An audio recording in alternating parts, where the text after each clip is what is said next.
My name is Mark Payden, and having run the London Marathon for a UK-based charity, I decided to continue on with my aid work, and so headed to Southern Africa to experience for myself how charitable donations affect people in the African continent.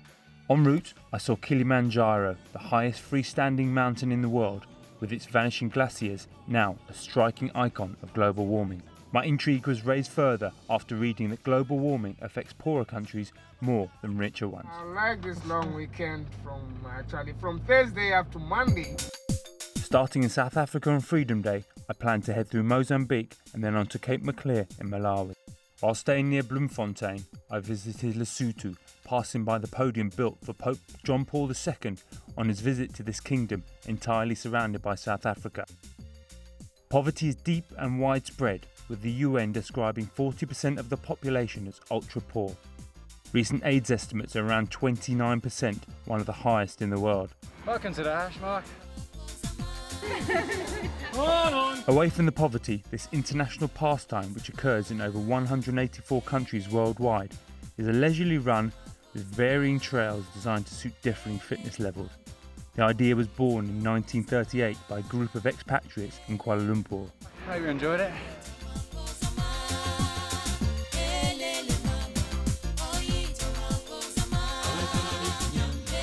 Passing out of Lesotho, I ploughed through the scenic landscape on an affordable yet long-distance bus journey to Durban, where I came across an amazing aquarium that was a visual highlight of my fact-finding mission to Africa.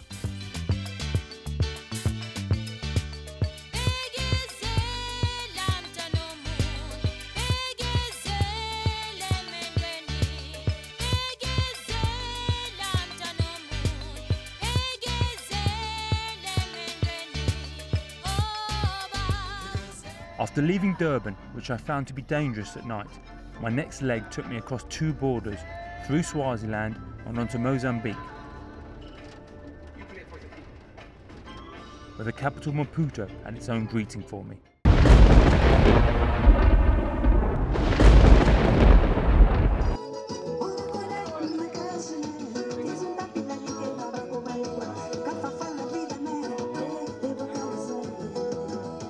Inhamban then beckoned as I had my first experience of the country's rough, dirty road system as I headed up the coast to this peaceful village in the southeast corner of Mozambique.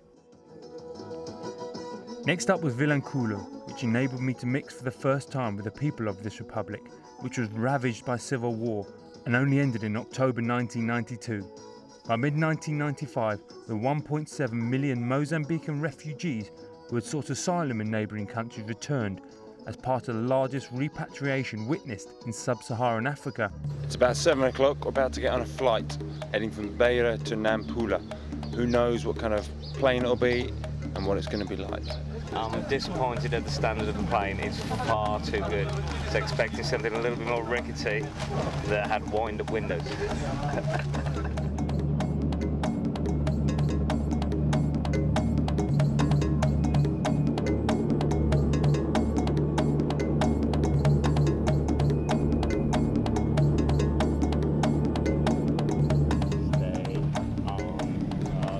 Saving ourselves 2 days of hard overland travelling with a 1.5-hour flight to Nampula, we pushed on to Ilha de Mozambique, which lies 4 kilometres off the coast of Africa, just opposite Madagascar.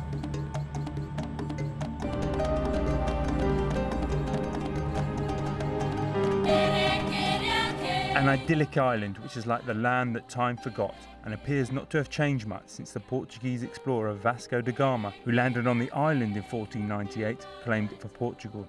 For hundreds of years to follow, the former Arab trading post became a Portuguese trading post on the route to India.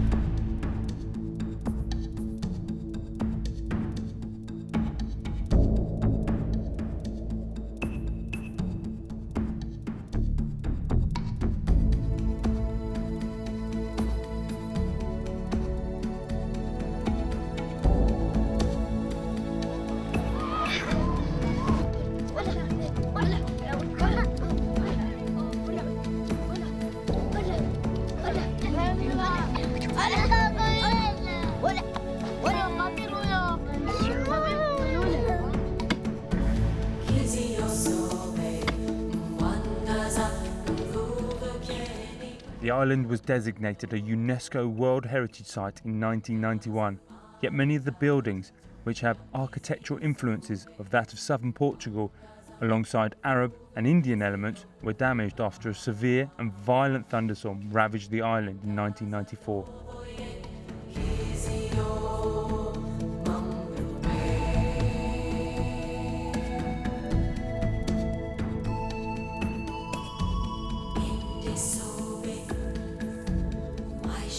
That's the 4:30, that's 9:30. You gotta like that. A clock tower telling the different times. Oh, that is inspirational.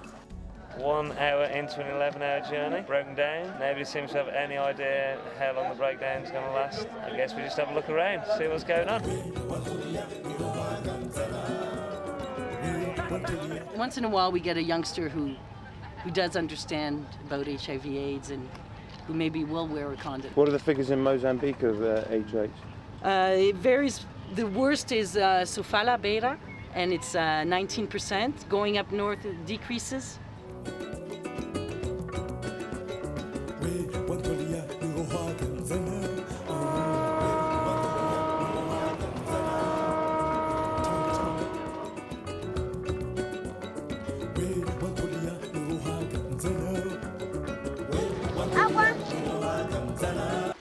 Another arduous journey to reach the Malawian border and then long bus journeys faced us as we entered this former British colony, which is one of the 10 poorest countries in the world. It also suffers from one of the worst HIV/AIDS epidemics in the world, with around 1 million people infected, more than the total number in Europe and North America combined.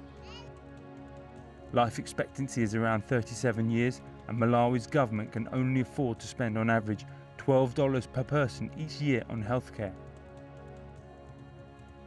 Also, donors collectively finance around 50% of government expenditure.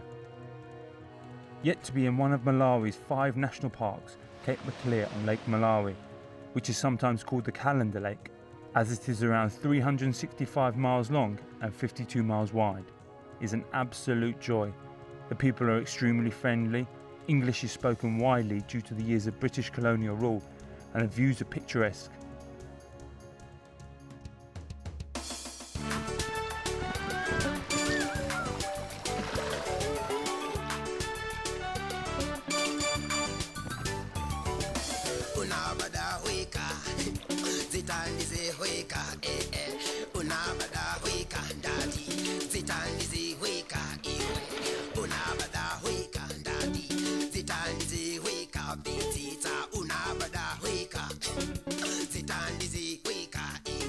The power of charity was also evident as I gave away my UK charity t-shirt and in return received a local artist's work. As I headed to the capital Lilongwe, I can reflect on my journey feeling culturally rich and vastly more knowledgeable of the needs and pitfalls that face communities within Southern Africa.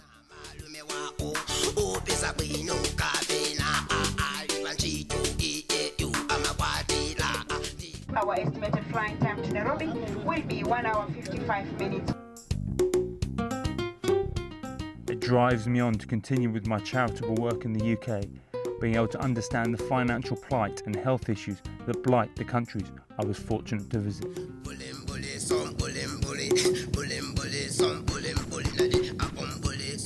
Thibitisha safari zenu wa kusafiri na Kenya Airways. Goodbye and thank you for choosing to fly Kenya Airways. So